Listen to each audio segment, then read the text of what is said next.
hate you, then they love you, then they hate you again. Lord. Hold me tight, let me go. In my heart, hurt my soul.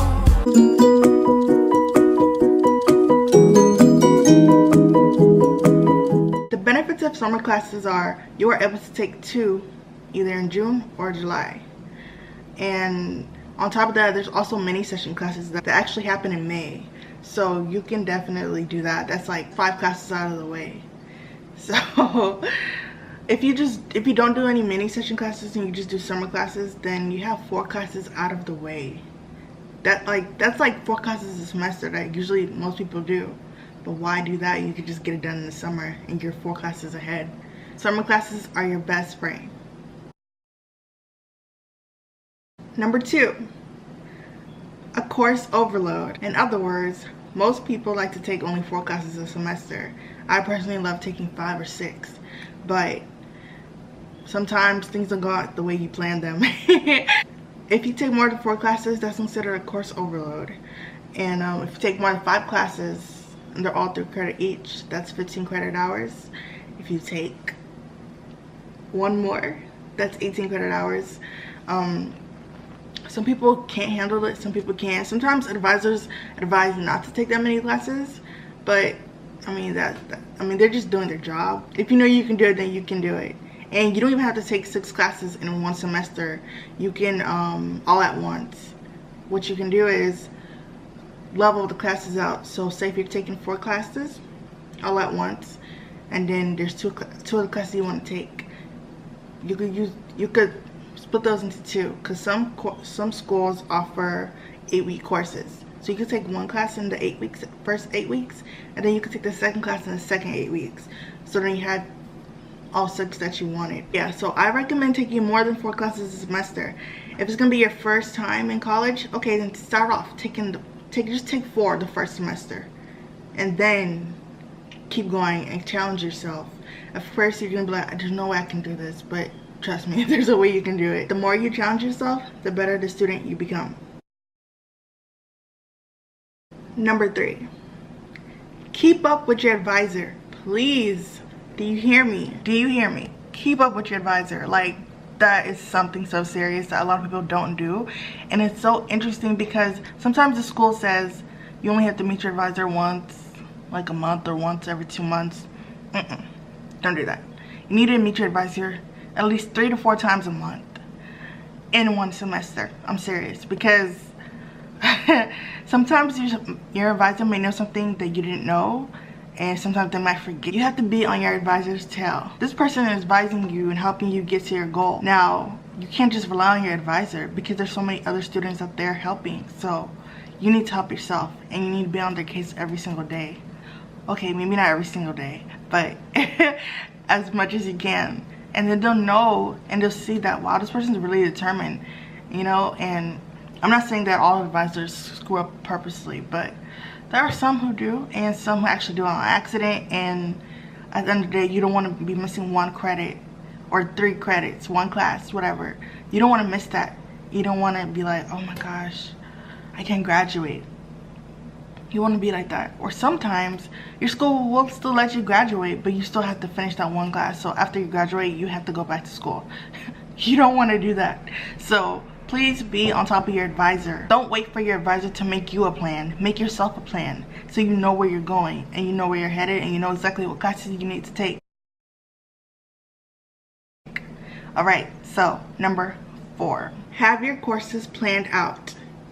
Just like I said previously, with the advisor situation, you don't want to rely on your advisor to make you a plan. You want to rely on yourself. You're in charge. This is your life. This is your degree.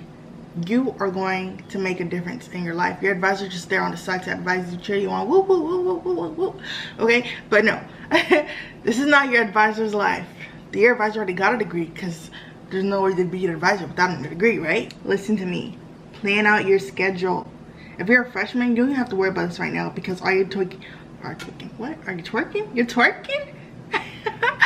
All you're taking as a freshman are prerequisite courses. You're not even taking your major courses. This is really specifically for sophomore students, for junior students, and for senior students.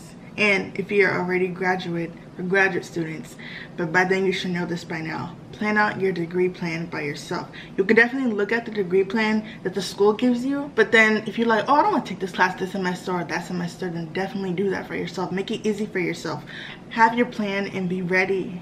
Okay, be ready to graduate. You are gonna get there. You are amazing. I don't know who's watching this video right now, but I can tell you right now, you are amazing. Not just for clicking this video, but you know, you obviously want to know how you can graduate early, right? And I'm helping you out, and I'm about to be, I'm your backbone, okay?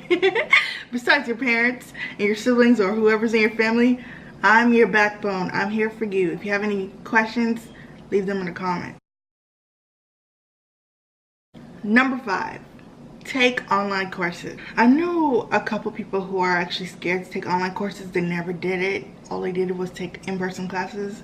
That's okay, but I always encourage people to take online courses because it is like such a relief. Sometimes people think, oh man, the online course will be difficult because maybe they're not very confident in themselves to work a computer, or they're not confident in themselves to think that they're gonna meet the deadline. Almost every school deadline is Sunday, 11:59 p.m. All right, you get the last day of the week at 11:59 p.m. Not 12, not 11:58, 11:59. Online courses are a blessing because sometimes you don't want to go to class. Sometimes you just don't feel like it. Maybe you're not that kind of person. And online courses are very beneficial, especially if you go to work. You don't have to say, oh, I can't go to work this day. Oh, I can't go to work this week because I have a math class at 2. I can't go because I have an English class at 8. No. Just take the online course. But one thing I don't recommend. I don't recommend taking math online, and most colleges actually don't even offer math online because they feel like people are gonna cheat. Hey, sometimes really. I mean, honestly, if you're just like any other subject, definitely take online. Math, I won't recommend unless you're just a genius in math. Other than that, your history, your government, your English, your electives, take them online. Or if it's a music elective that you're like interested in music, go ahead and take it in person. If you want to paint and do art, go ahead and do that. You know, if you want to be in drama, you know, in the theaters, you better go to class. You are not about to take that online. I recommend taking online courses because it's faster, it saves you some stress. Sometimes there should never be an excuse. Unless you're like me, you like to procrastinate all the time, but you still get your work done, you know, but I don't recommend that. Just like, I just truly believe that online courses are a blessing. So definitely look into that. Okay, you guys, so number 6, the last and the final tip for you to graduate college early. Okay, start in high school. Now, I wasn't even aware of this, but you could take, when I was in high school, I wasn't aware that you could take college courses while you were in high school, all right? Because I thought you couldn't start college until you got a high school diploma. That's what I thought, but I mean, it's different in Texas. I don't know about other states, but starting in high school, oh my gosh, you could start in your junior year. Do you know you could get done with like 4 classes, maybe 5 or 6 classes in high school before you even hit college. You can, once you get to college, like once you get to college, you're already on track. You know what you're doing. By that time, you should know your major that you want to do.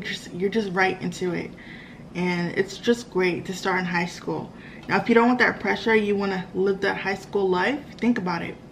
If you don't want to take college courses in high school because you want to have fun, you want to party with your friends, think about it. When you graduate from high school, most of the time, 98% of the time, your friends in high school are not going to be your friends in college. Either because they're going to move, maybe you feel like you're changing, maybe you feel like they're changing.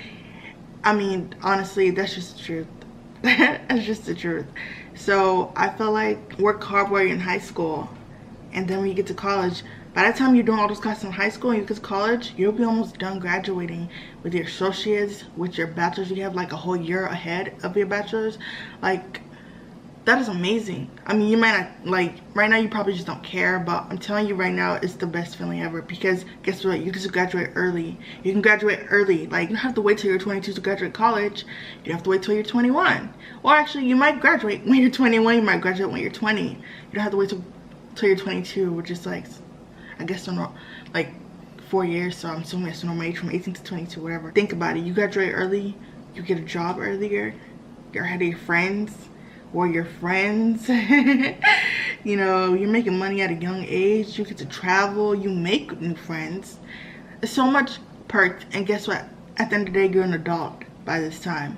You have more freedom as an adult, you know, than you would have freedom as a teenager. And I know some people are like, no, I don't want to do that because I want to hang out with my friends. I'm a teenager. I'm supposed to have fun.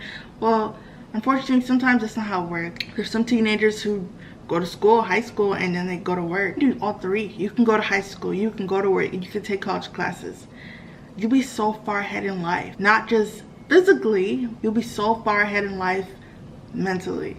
Think about that. And that's more opportunities for you. So those are my 6 tips for you to graduate college early. I hope you enjoyed them. I hope you loved them. I hope you liked them. Please press the like button and please subscribe, okay? Thank you so much. Bye. Give